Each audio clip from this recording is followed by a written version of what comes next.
Bem-vindos ao canal Audiolivros Brasil. Inscreva-se, deixe o like e comente o que achou do livro. Capítulo 2. As cartas de Trump. Os elementos da negociação. Meu estilo de negociar é bem simples e direto. Miro bem alto, e daí fico insistindo e insistindo para conseguir o que busco. Às vezes, fecho por menos do que buscava, mas na maioria das vezes acabo conseguindo o que quero. Acima de tudo, acredito que negociar é uma habilidade com a qual você nasce, está nos genes. Não digo isso de forma egoísta, não se trata de ser brilhante. Claro que requer certa inteligência, mas basicamente é uma questão de instinto. Você pode pegar o jovem mais inteligente de Wharton, aquele que só tira A e tem QI de 170, mas se ele não tiver instinto, nunca será um empreendedor de sucesso. Além disso, a maioria das pessoas que têm instinto nunca reconhecem que têm, pois não têm a coragem ou a sorte de descobrir seu potencial. Em algum lugar lá fora, pode haver alguns homens com mais talento nato para o golfe do que Jack Nicklaus, ou mulheres com maior habilidade no tênis do que Chris Evert ou Martina Navratilova, mas nunca pegarão num taco ou numa raquete. Por isso, nunca descobrirão o quanto poderiam ser grandes. Em vez disso, vão se contentar em assistir às estrelas em ação na televisão. Quando olho para trás e vejo os negócios que fechei e os que perdi ou deixei passar, enxergo certos elementos em comum. Mas, diferentemente dos evangelistas imobiliários que você vê por tudo na televisão hoje em dia, não posso prometer que, seguindo os preceitos que estou prestes a oferecer, você vá se tornar um milionário da noite para o dia. Infelizmente, a vida raramente funciona assim, e a maioria das pessoas que tenta enriquecer depressa acaba quebrando.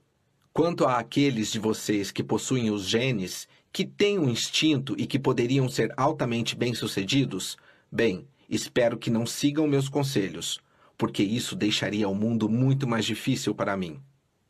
Pense grande. Gosto de pensar grande. Sempre gostei.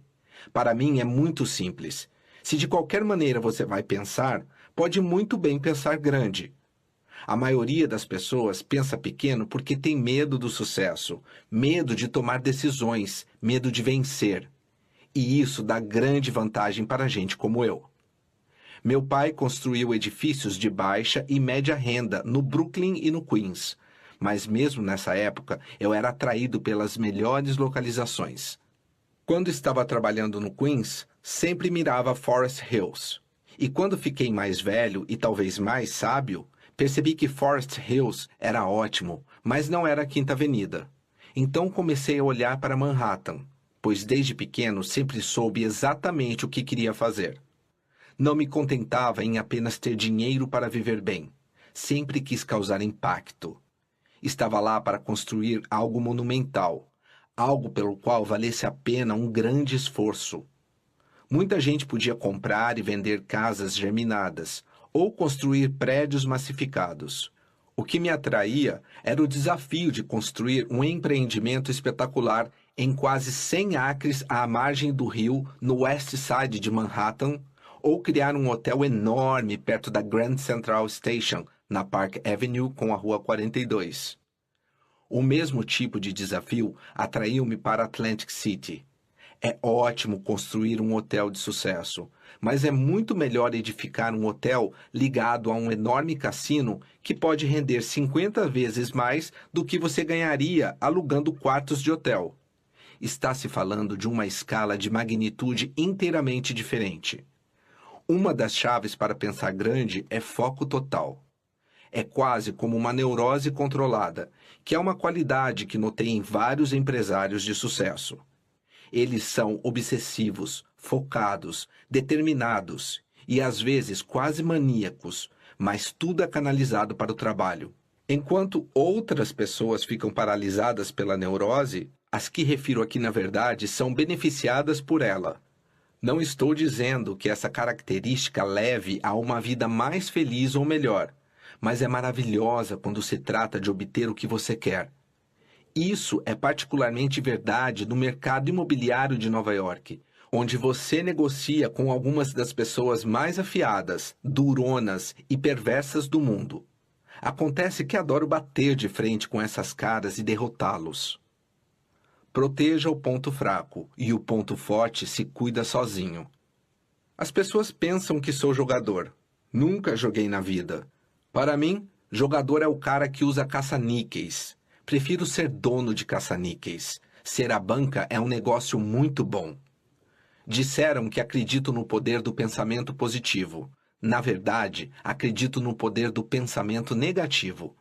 Acontece que sou muito conservador nos negócios. Sempre entro numa negociação prevendo o pior. Se você se planeja para o pior, se consegue viver com o pior, o melhor sempre dá conta de si. A única vez na vida em que segui essa regra foi com a USFL. Comprei um time perdedor numa liga perdedora, numa aposta muito arriscada. Quase deu certo graças ao nosso processo antitrust, mas quando não deu, fiquei sem margem de recuo. A questão é que você não pode ser ganancioso demais. Se você vai para um home run a cada arremesso, também vai ter muitos strikeouts. Tento sempre não me expor demais, mesmo que signifique contentar-me com uma rebatida tripla, dupla ou até mesmo, em raras ocasiões, única. Um dos melhores exemplos que posso dar é minha experiência em Atlantic City. Muitos anos atrás, consegui consolidar um ponto incrível na Boardwalk. Os negócios individuais que fiz pelos terrenos foram determinantes para montar a área total. Até conseguir isso, não tive que investir muito dinheiro. Depois que montei o terreno, não me apressei para começar a construção. Isso fez com que eu tivesse que arcar com as despesas de posse por um período longo, mas antes de gastar milhões de dólares e vários anos na construção, quis ter certeza de que teria minha licença de jogo. Perdi tempo, mas também fiquei muito menos exposto. Quando obtive minha licença para o lote da Boardwalk, a Holiday Inns apareceu e se ofereceu para uma sociedade. Algumas pessoas falaram, você não precisa deles. Por que abrir mão de 50% do lucro? Mas a Holiday Inns também se ofereceu para ressarcir o dinheiro que eu já tinha no negócio, financiar toda a construção e me garantir contra perdas por 5 anos. Minha escolha era ficar com todo o risco e ser dono de 100% do cassino, ou apostar 50% sem investir um centavo. Foi uma decisão fácil. Baron Hilton, ao contrário, adotou uma abordagem mais ousada quando construiu seu cassino em Atlantic City. Para abrir o mais rápido possível, requereu a licença e começou uma construção de 400 milhões de dólares ao mesmo tempo. Porém, 2 meses antes da data marcada para a inauguração do hotel, Hilton teve a licença negada. Acabou vendendo para mim de última hora, sob muita pressão e sem muitas outras opções. Rebatizei o empreendimento de Trump's Castle e é hoje um dos hotéis cassino de mais sucesso no mundo. Maximize suas opções.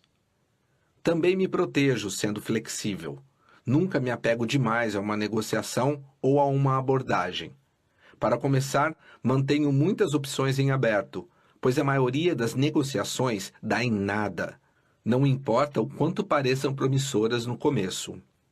Além disso, uma vez fechado um negócio, sempre penso em pelo menos meia dúzia de abordagens para fazê-lo dar certo, pois tudo pode acontecer, até com os planos mais bem traçados.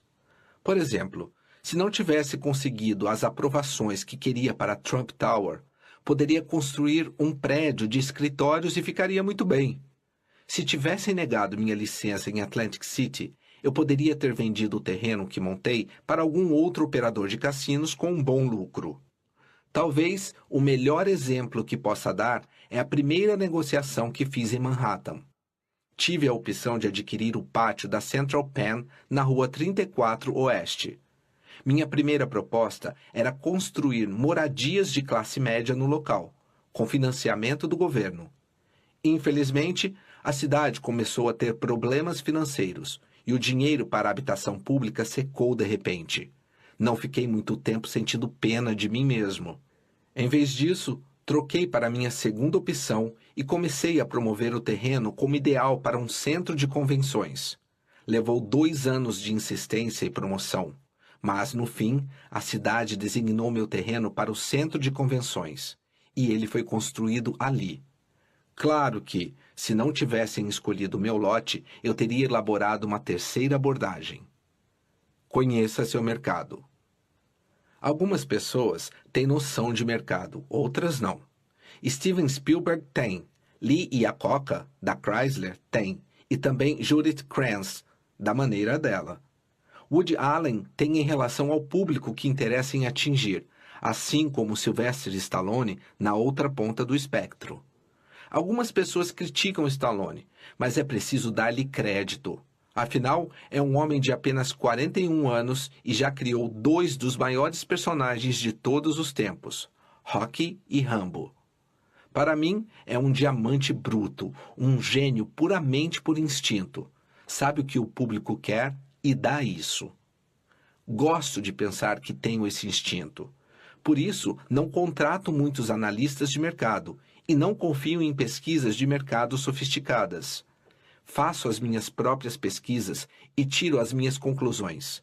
Levo muita fé em perguntar a opinião de todo mundo antes de tomar uma decisão. É um reflexo natural.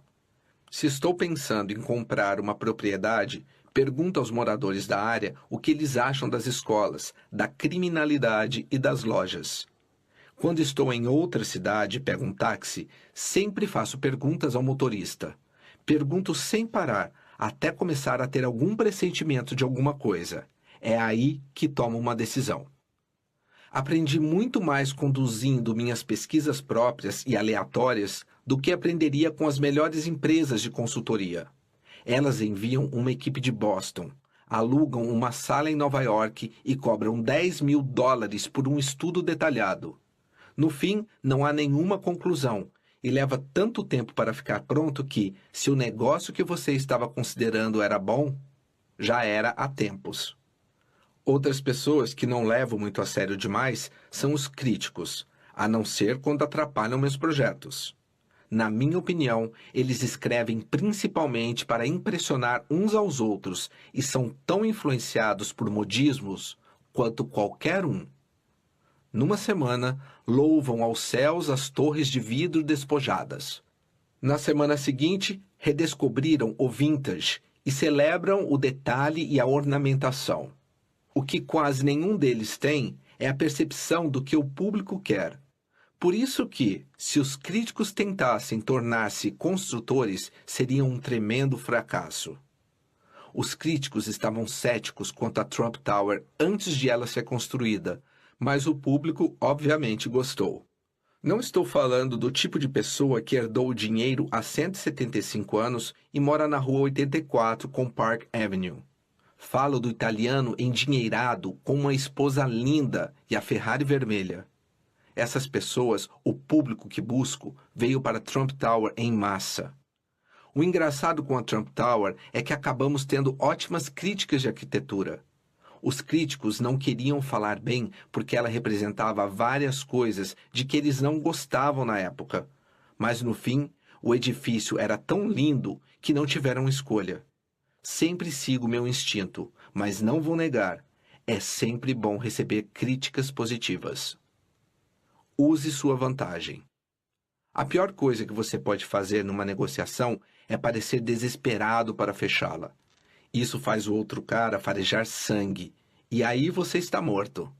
A melhor coisa que você pode fazer é negociar de uma posição de vantagem, e vantagem é a maior força que você pode ter. Vantagem é ter algo que o outro cara quer, ou melhor ainda, precisa. Ou, o melhor de tudo, simplesmente não pode viver sem. Infelizmente, nem sempre é o caso. Por isso, vantagem muitas vezes requer certa imaginação e técnicas de venda. Em outras palavras, você tem que convencer o outro cara de que é do interesse dele fechar o negócio.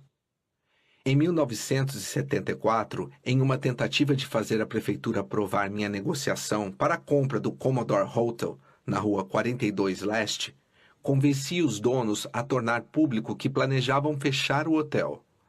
Depois de fazerem um anúncio, não me fiz de rogado e salientar para todo mundo que desastre um hotel fechado seria para a área de Grand Central e para a cidade inteira. Quando o conselho da Holiday Inns estava considerando se faria uma sociedade comigo em Atlantic City, eles foram atraídos porque pensaram que minha construção estava muito mais adiantada do que a de qualquer outro sócio potencial. Na realidade, não estava tão adiantada, mas fiz tudo o que pude, a não ser trabalhar na obra eu mesmo, para garantir que meu cassino estava praticamente pronto. Minha vantagem veio de confirmar uma impressão em que eles já estavam predispostos a acreditar. Quando comprei o pátio ferroviário em West Side, não chamei o projeto de Television City por acaso, e não escolhi esse nome porque acho bonito. Fiz isso para mostrar uma coisa: manter as redes de televisão em Nova York, e a NBC em particular, é algo que a prefeitura quer muito. Perder uma rede para New Jersey seria um desastre psicológico e econômico. Vantagem: não faça negócios sem isso. Melhore a sua localização. Talvez o conceito mais incompreendido do mercado imobiliário seja o de que a chave de sucesso é localização, localização, localização. Geralmente isso é dito por gente que não sabe do que está falando. Primeiro, você não precisa necessariamente da melhor localização. Você precisa da melhor negociação. Assim como pode criar vantagem, você pode melhorar uma localização mediante promoção e psicologia. Quando você tem a Rua 57 e a Quinta Avenida como localização, como eu com a Trump Tower, precisa de menos promoção. Mas mesmo lá, dei um passo adiante, promovendo a Trump Tower como algo quase maior do que a vida. Em contrapartida, o Museum Tower, a 2 quadras e construída em cima do Museu de Arte Moderna, não foi bem promovida, nunca conquistou uma aura e nunca chegou nem perto dos preços da Trump Tower. Localização tem muito a ver com moda. Você pode pegar uma localização medíocre e transformá-la em algo consideravelmente melhor, apenas atraindo as pessoas certas. Depois da Trump Tower, construí o Trump Plaza em um terreno na 3ª Avenida com a Rua 61, que consegui comprar por preço muito baixo. A verdade é que a 3ª Avenida simplesmente não se compara à 5ª Avenida como localização. Mas a Trump Tower havia agregado valor ao nome Trump e construí um edifício impressionante na 3ª Avenida. Subitamente, pudemos ditar preços superiores para pessoas muito ricas e bem-sucedidas que poderiam ter escolhido a Trump Tower se os apartamentos não estivessem todos vendidos. Hoje, a 3ª Avenida é um local de muito prestígio para se morar, e o Trump Plaza é um enorme sucesso. O que quero enfatizar é que no mercado imobiliário não se faz dinheiro para valer gastando os tubos na compra da melhor localização.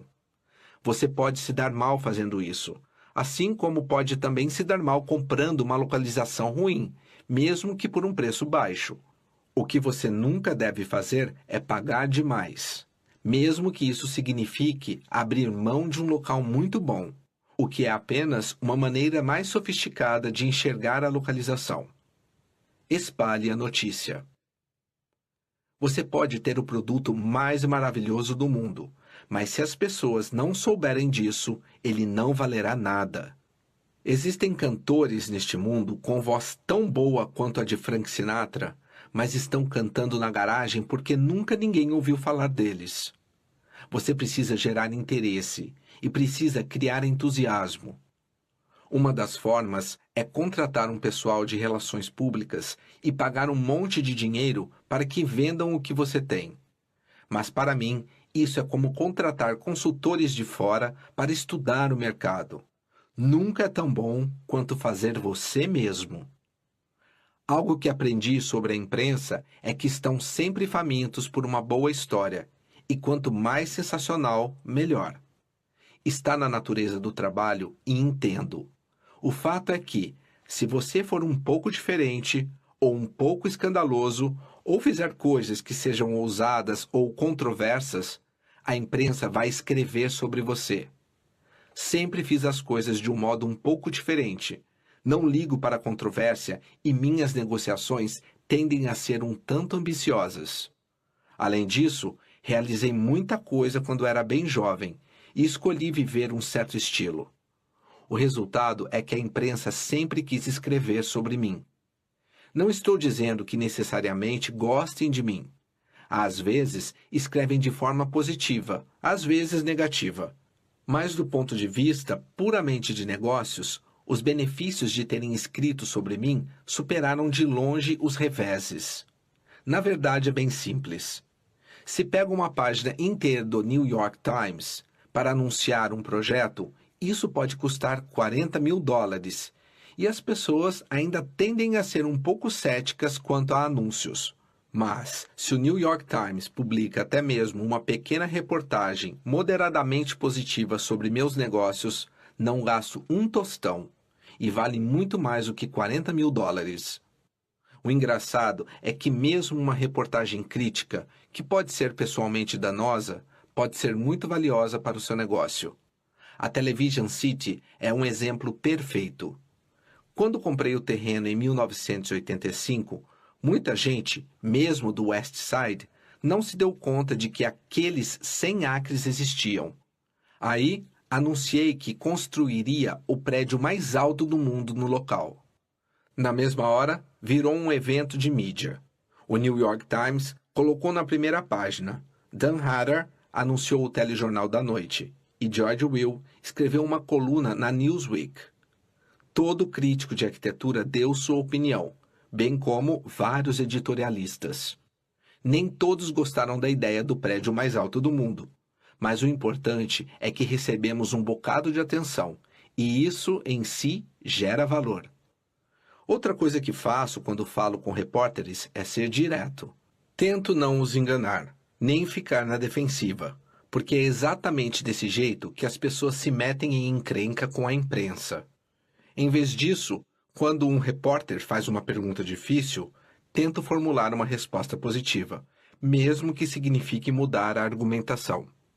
Por exemplo, se alguém me pergunta quais efeitos negativos a construção do prédio mais alto do mundo poderia gerar no West Side, viro o jogo dizendo que os nova-iorquinos merecem o edifício mais alto do mundo e falando do impulso que ter essa honra outra vez dará à cidade. Quando um repórter pergunta por que construo apenas para ricos, observo que os ricos não são os únicos a se beneficiar das minhas construções. Explico que dou trabalho para milhares de pessoas que, do contrário, poderiam estar no seguro-desemprego e que aumento a base tributária da cidade cada vez que construo um novo projeto.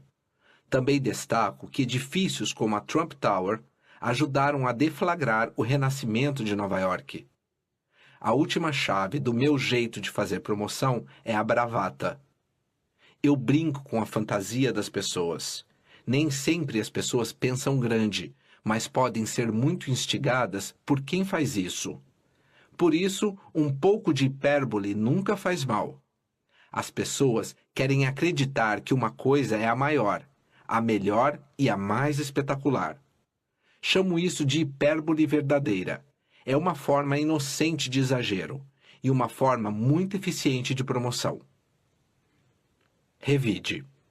Por mais que compense enfatizar o positivo, tem horas em que a única alternativa é o confronto. Na maioria dos casos, sou de convivência muito fácil. Sou muito bom para as pessoas que são boas comigo, mas quando me tratam mal, ou de maneira injusta, ou tentam tirar vantagem de mim, a atitude geral em toda a minha vida tem sido revidar com força.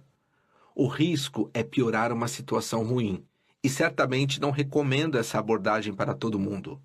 Mas minha experiência é de que, se você está lutando por algo em que acredita, mesmo que signifique afastar algumas pessoas no processo, geralmente as coisas ficam bem no final. Quando a prefeitura negou injustamente para Trump Tower a redução fiscal padrão que todos os construtores estavam recebendo, lutei em 6 tribunais diferentes. Me custou muito dinheiro, consideraram muito provável que eu perdesse, e as pessoas me disseram que, politicamente, eu só tinha a perder. Considerei que o esforço valeria a pena, não importando o resultado. Nesse caso, eu venci, o que foi ainda melhor. Quando a Holiday Inns, então minha sócia no Hotel Cassino Trump Plaza em Atlantic City, gerenciava um cassino cujo desempenho ficava continuamente entre os piores 50 cassinos da cidade, lutei muito duramente contra eles e finalmente me venderam sua cota. Daí, comecei a pensar em assumir de vez o controle da Holiday Inns. Mesmo que eu nunca partisse para o ataque, tem muita gente no meu encalço hoje. Um dos problemas de se tornar bem-sucedido é que o ciúme e a inveja sempre vêm na sequência. Tem gente, eu classifico como perdedoras na vida, que obtém seu senso de satisfação e realização tentando deter os outros. No que me diz respeito, se tivessem qualquer capacidade real, não estariam lutando comigo, estariam fazendo algo construtivo. Entregue o produto. Você não consegue enganar as pessoas, pelo menos não por muito tempo. Você pode criar entusiasmo, fazer promoções incríveis e obter tudo que é tipo de mídia, e também injetar um pouco de hipérbole. Penso em Jimmy Carter. Depois que perdeu as eleições para Ronald Reagan, Carter veio me ver em meu escritório. Disse que estava em busca de contribuições para a biblioteca Jimmy Carter. Perguntei quanto ele tinha em mente. Ele respondeu: Donald, eu apreciaria muito se você contribuísse com 5 milhões de dólares. Fiquei pasmo, nem respondi. Mas essa experiência também me ensinou uma coisa. Até ali, eu nunca tinha entendido como Jimmy Carter tornou-se presidente.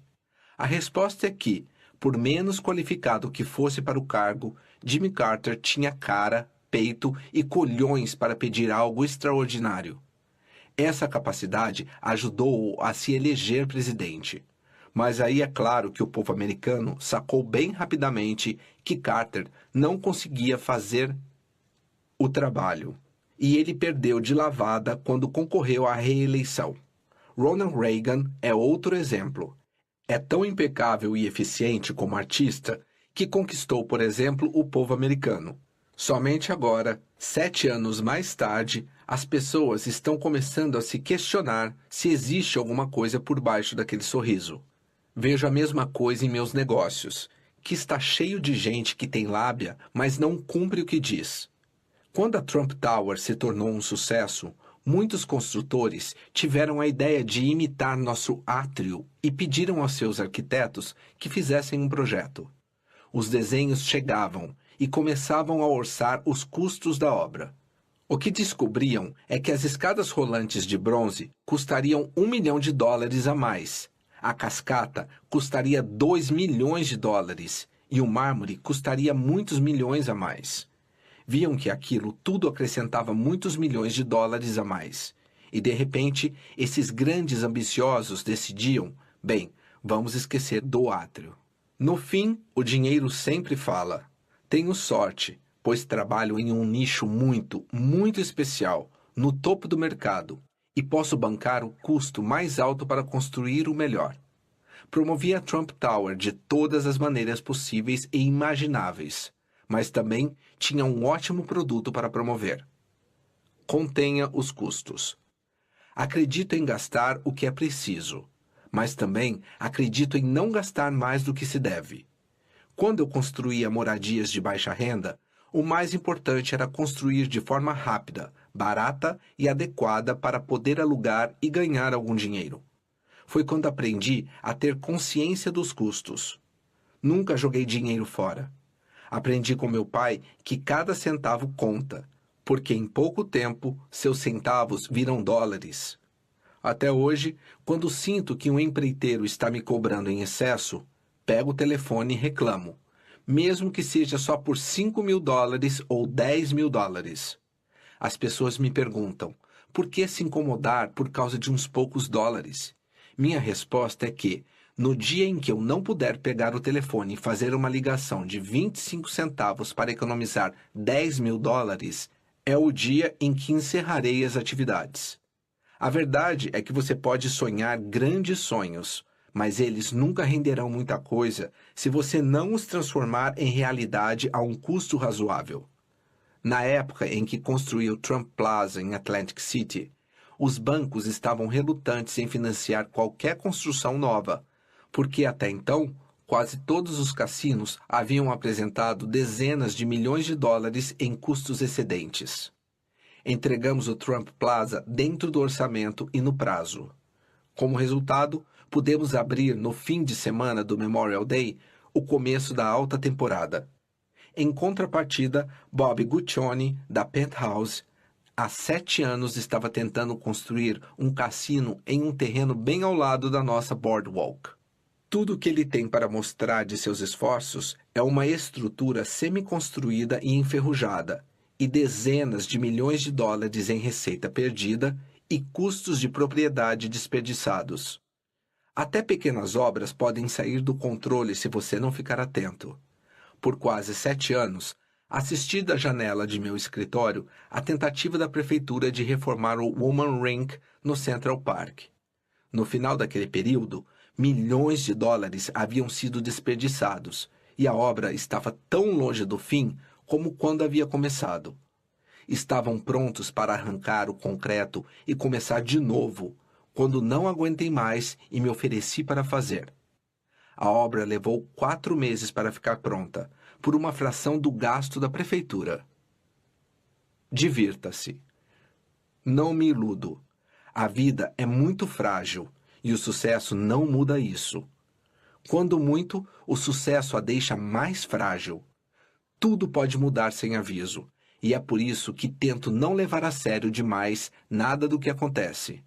O dinheiro nunca foi uma grande motivação para mim, exceto como forma de manter um score.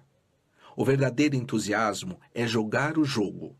Não perco muito tempo pensando no que deveria ter feito de diferente ou no que vai acontecer a seguir. Se você me perguntar o que exatamente todas as negociações que estou prestes a descrever significam no fim das contas, não estou certo de que tenha uma resposta muito boa, exceto que me diverti muito fazendo-as.